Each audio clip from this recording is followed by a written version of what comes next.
സ്ത്രീകളെ ആക്ഷേപിക്കുന്നവനെ തന്നെ പിടിച്ചിരുത്തി ചർച്ച ചെയ്യുക.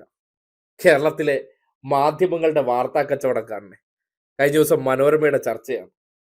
ജിൻഡോ ജോൺ എന്ന അഖില ലോക അലവലാതിയായിട്ടുള്ള ഒരു വ്യക്തി സ്വന്തം രാഷ്ട്രീയ പാർട്ടിയിലെ ഞരമ്പൻ ചെയ്ത പ്രവർത്തനങ്ങൾക്ക് ബാലൻസിങ്ങിനായിട്ട് കേരളത്തിലെ ഒരു മഞ്ഞക്കാരൻ ഉണ്ടാക്കിയ വാർത്ത വെച്ചിട്ടും പൊതുസമൂഹത്തിൽ മാന്യമായി ജീവിക്കുന്ന ഒരു സ്ത്രീയെ അധിക്ഷേപിച്ചതിന് ശേഷം ഉളുപ്പില്ലാതെ ഇരുന്ന് ന്യായീകരിക്കുകയാണ്. പിന്നെ മനോരമയല്ലേ, ചെയ്തല്ലേ മതിയാകുള്ളൂ. ആ നിലയ്ക്ക് ആ ചർച്ച ബഹിഷ്കരിച്ച് അരുൺകുമാർ പുറത്തുപോയത് അഭിനന്ദനാർഹമാണ്. പക്ഷെ ആ ചർച്ചയിലെ അവതാരമായിട്ടിരുന്ന വ്യക്തിയുടെ ഒരു പ്രതികരണം നിങ്ങളെ കേൾപ്പിക്കുകയാണ്. പൊതുസമൂഹത്തിൽ സ്ത്രീകളെ ആക്ഷേപിച്ചതിൽ എങ്ങനെയാണെന്ന് അവർക്ക് മനസ്സിലാകും. ഫുൾ ടൈം അങ്ങനെ ഒരു വിഷയം ചർച്ച ചെയ്യാനിരിക്കുമ്പോൾ മുഖത്തെ ആ സന്തോഷമൊക്കെ ഒന്ന് നോക്കണേ. സ്ത്രീകൾ ആക്രമിക്കപ്പെടുന്ന വിഷയം ചർച്ചയായിരിക്കുമ്പോൾ മനസ്സിൽ വളരെ സന്തോഷവും വളരെ ഉന്മേഷവാനായിട്ടും ആസ്വദിക്കുന്ന ഒരു പ്രത്യേകതരം സ്ത്രീകളുടെ സൈബർ ആക്രമണത്തെക്കുറിച്ച് മനസ്സിലാക്കുന്ന പുതിയ അവതാരം. അതുകൊണ്ട് സ്ത്രീകളെ അധിക്ഷേപിക്കുന്നത് നന്നായിട്ട് എനിക്ക് മനസ്സിലാകും. കാരണം ഞാനൊരു സ്ത്രീയാണ്. പ്രതികളെ ഇത്തരം ചർച്ചകൾക്ക് വിളിക്കുന്ന രീതിയും ശരിയല്ല. അങ്ങനെ ഒരാളെ നമ്മൾ വിളിക്കുന്നത് എന്തുകൊണ്ട് അദ്ദേഹം പോസ്റ്റ് ഇട്ടു എന്നറിയാനാണ്. പറഞ്ഞുകൊണ്ടിരിക്കുന്നത് സ്ത്രീകളെ അപമാനിക്കാൻ, അവരുടെ കുടുംബത്തെ അപമാനിക്കാൻ വേണ്ടി ഇത്തരത്തിലുള്ള വ്യാജന്മാരോടൊപ്പം ചർച്ച തുടരാൻ കഴിയില്ല. മുഖത്തെ സന്തോഷം നോക്കൂ. സാധാരണഗതിയിൽ സ്ത്രീ എന്നുള്ള നിലയ്ക്ക് ഇത്തരം ഒരു സംഭവവികാസം, അതും കൃത്രിമമായി സൃഷ്ടിച്ചെടുത്ത ഒരു സംഭവവികാസവുമായി ബന്ധപ്പെട്ട് ഒരാളെ ആക്രമിക്കുകയാണെങ്കിൽ ഒരു ആത്മരോഷം ഉണ്ടാകണം. പക്ഷെ ഒരു ആത്മരോഷം ഉണ്ടാകില്ല. പിന്നെ മനോരമയിൽ ഇരിക്കുന്ന അവതാരത്തിന് ഉണ്ടാകുമെന്ന് ആരെങ്കിലും കരുതുന്നുണ്ടോ നിഷ്കളങ്കരെ? എന്തായാലും ജിൻഡോ ജോണിന്റെ ആ പ്രവൃത്തി വളരെയധികം സന്തോഷത്തോടെ ഏറ്റുവാങ്ങുന്ന, അത്തരം പ്രവൃത്തികൾ വല്ലാതെ ആസ്വദിക്കുകയും അത് കോൺഗ്രസുകാർ ചെയ്തത് കൊണ്ടും മുതലാളിയുടെ താല്പര്യം അനുസരിച്ച് ലഘൂകരിച്ച് കണ്ടുകൊണ്ട് ഒരു ഉളുപ്പുമില്ലാതെ സ്ത്രീകൾ നേരിടുന്ന പ്രശ്നം എനിക്ക് മനസ്സിലാവുമെന്ന് ഡയലോഗ് അടിക്കാൻ കഴിയുന്ന ഇതുപോലുള്ള അവതാരങ്ങൾ തന്നെയാണ് ഈ മേഖലയുടെ തകർച്ചയുടെ പ്രധാന കാരണം.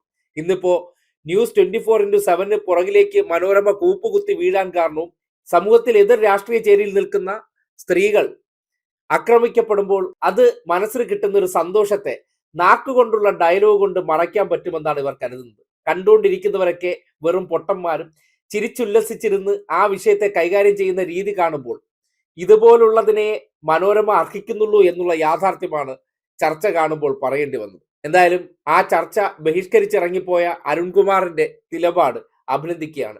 ഇങ്ങനെയുള്ള ഞരമ്പൻ മനസ്സുള്ള ജിൻഡോമാരെ എല്ലാം ചുമക്കുന്ന മനോരമയും അതിനോടൊപ്പം ചെന്ന് ചർച്ച എന്ന പേരിൽ ഇരുന്നു കൊടുക്കേണ്ട കാര്യമില്ല എന്ന് തീരുമാനമെടുത്ത അരുൺകുമാർ അത്തരം കാര്യങ്ങൾ പൊതുസമൂഹത്തിന്റെ മുന്നിൽ കുറച്ചുകൂടി അഗ്രസീവായി പെരുമാറി ഇറങ്ങി പോകേണ്ടതാണ്. ചാനൽ ചർച്ച എന്നുള്ള നിലയ്ക്ക് ഞങ്ങൾ വിളിച്ചതല്ലേ എന്ന് ഇത്തരം വിഷയങ്ങൾ വിളിക്കുമ്പോൾ പ്രതിപട്ടികയിൽ ഉൾപ്പെട്ട അതേ മനസ്സുള്ള അലവലാതി സ്വഭാവമുള്ളവരെ തന്നെ പിടിച്ചിരുത്തി ചർച്ച ചെയ്യിക്കാനുള്ള ആ വിശാല മനസ്കത, അതാണ് നാട് കാണേണ്ടത്.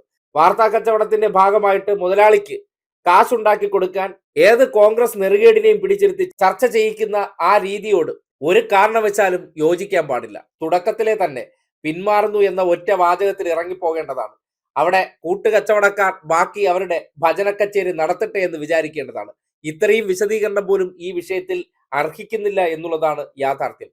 അത് അരുൺകുമാറിന്റെ രീതി അനുസരിച്ച് കുറച്ചുകൂടി വിശദീകരിച്ച് പറഞ്ഞിട്ട് ഇറങ്ങി പോകുന്നതിന് മുന്നോടിയായിട്ട് ഇത്തരം ഒരു ഞരമ്പൻ ഫാനുകാരനോടൊപ്പം ഇരുന്നുള്ള ചർച്ച ഒരിക്കലും കഴിയില്ല, ഇനി വിളിക്കുകയും ചെയ്യരുത് എന്നുള്ള ശക്തമായിട്ടുള്ള നിലപാട് സ്വീകരിക്കുന്നതാണ് ഉചിതമായിരുന്നത്.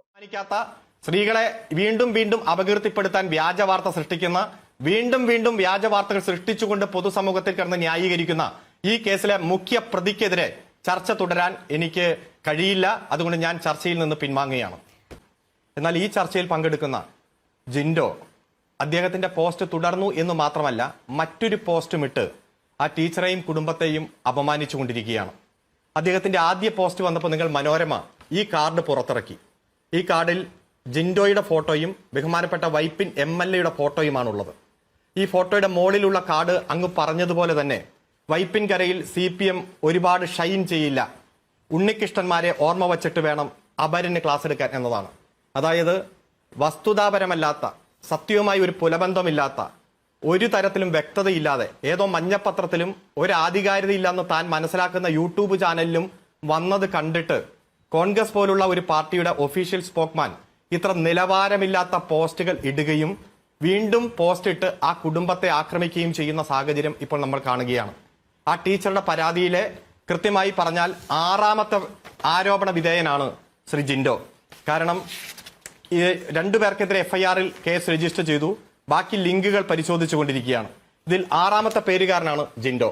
അതുകൊണ്ട് പ്രതിയായ കൃത്യമായി ഇപ്പോഴും ആ കുടുംബത്തെ അപമാനിച്ചുകൊണ്ടിരിക്കുന്ന, ഇത് തെറ്റാണ്, മഞ്ഞപ്പത്രത്തിൽ വന്ന വാർത്ത, അതുപോലെ തന്നെ എനിക്ക് ഒട്ടും ആധികാരികയില്ലാത്ത യൂട്യൂബ് ചാനലിൽ വന്ന വാർത്ത എന്ന രൂപത്തിൽ ഞാൻ മനസ്സിലാക്കി എന്ന് പറഞ്ഞിട്ട് ഇത്തരത്തിൽ ഗുരുതരമായ ആരോപണം, അതായത് ഒരു കുടുംബത്തെ നശിപ്പിക്കുന്ന, ഒരു വ്യക്തിയെ നശിപ്പിക്കുന്ന, ഒരു പൊതുപ്രവർത്തകയെ നശിപ്പിക്കുന്ന തരത്തിലുള്ള ആരോപണം ഉന്നയിക്കുന്ന, അതോടൊപ്പം തന്നെ നമുക്കറിയാം ഒരു രാഷ്ട്രീയ പ്രവർത്തകയെ അവരുടെ പ്രവർത്തനത്തെ വിമർശിക്കാം, അവരുടെ കാഴ്ചപ്പാടുകളെ വിമർശിക്കാം, അവരുടെ നയത്തെ വിമർശിക്കാം, പക്ഷേ തികച്ചും അവരുടെ വ്യക്തിത്വത്തെയും സ്വകാര്യ ജീവിതത്തെയും അധിക്ഷേപിച്ചുകൊണ്ട് ഇല്ലാതാക്കാൻ ശ്രമിക്കുന്ന, അതുപോലെ തന്നെ ഏറ്റവും മോശമായ രീതിയിൽ ചിത്രീകരിക്കുന്ന ഈ കേസിലെ പ്രതിയുമായി എനിക്ക് ചർച്ചയിൽ തുടരാൻ എനിക്ക് കഴിയില്ല. ഞങ്ങളുടെ സഹോദരിക്ക് ഉണ്ടായിട്ടുള്ള അപമാനം, അദ്ദേഹത്തിന്റെ കുടുംബത്തിനുണ്ടായിട്ടുള്ള അപമാനം, ഇപ്പോഴും ആ സഹോദരി നീറുന്ന വേദനയോടെ ഈ ചർച്ചയിൽ വന്ന് സത്യം വ്യക്തമാക്കി. ഇന്ന് രാവിലെ മുതൽ കുടുംബമായി ഭർത്താവായിട്ട് വന്ന് തന്നെ മറ്റ് പല ചാനലുകളിലും സാഹചര്യം വ്യക്തമാക്കുന്ന സാഹചര്യം ഉണ്ടായിട്ടും ഇത്തരത്തിൽ സ്ത്രീകളെ ബഹുമാനിക്കാത്ത, സ്ത്രീകളെ അപമാനിക്കുന്ന, ആ അപമാനിക്കുന്ന വാക്കുകളെ ന്യായീകരിക്കുന്ന ഈ കേസിലെ പ്രതിയുമായി ഞാൻ പറഞ്ഞ് അവസാനിപ്പിക്കട്ടെ. ഈ കേസിലെ സ്ത്രീകളെ ബഹുമാനിക്കാത്ത, അപമാനിക്കുന്ന, വീണ്ടും ആ അപമാനം തുടരുന്നതിലുള്ള സ്ത്രീകളെ ബഹുമാനിക്കാത്ത ഇത്തരം ചെന്തു വൃത്തികേടുകൾക്കും നേതൃത്വം കൊടുക്കുന്നവർക്കെതിരെ അയാളുടെ ഒപ്പം ചർച്ചയ്ക്ക് തുടരാൻ ഞാൻ താല്പര്യമില്ല. ദയവായി നിങ്ങളുടെ ക്യാമറാമാനോട് ഓഫ് ചെയ്യാൻ പറയുക. ഇത്തരത്തിലുള്ള സ്ത്രീകളെ ബഹുമാനിക്കാത്ത ആക്ഷേപങ്ങൾ, ഏറ്റവും അപകീർത്തികരമായ വ്യാജ വാർത്ത സൃഷ്ടിച്ച് അത് പ്രചരിപ്പിച്ചുകൊണ്ടിരിക്കുന്ന കോൺഗ്രസിന്റെ പേജിൽ നിന്ന് പിൻവലിച്ചു, കോൺഗ്രസിന്റെ മറ്റ് ഒഫീഷ്യൽ സ്പോക്മാൻമാർ പിൻവലിച്ചിട്ടും വ്യക്തി നേട്ടത്തിന് വേണ്ടി ഇത്തരം വൾഗർ വാർത്തകളുടെ പുറകിൽ പോകുന്ന, അപകീർത്തികരമായിട്ടുള്ള വാർത്ത സൃഷ്ടിക്കുന്ന ഇത്തരം വ്യാജന്മാർക്കെതിരെ എനിക്ക് ചർച്ച തുടരാൻ എനിക്ക് കഴിയില്ല. നിങ്ങൾ ക്യാമറ ഓഫ് ചെയ്യുക. അല്ല, അരുൺകുമാർ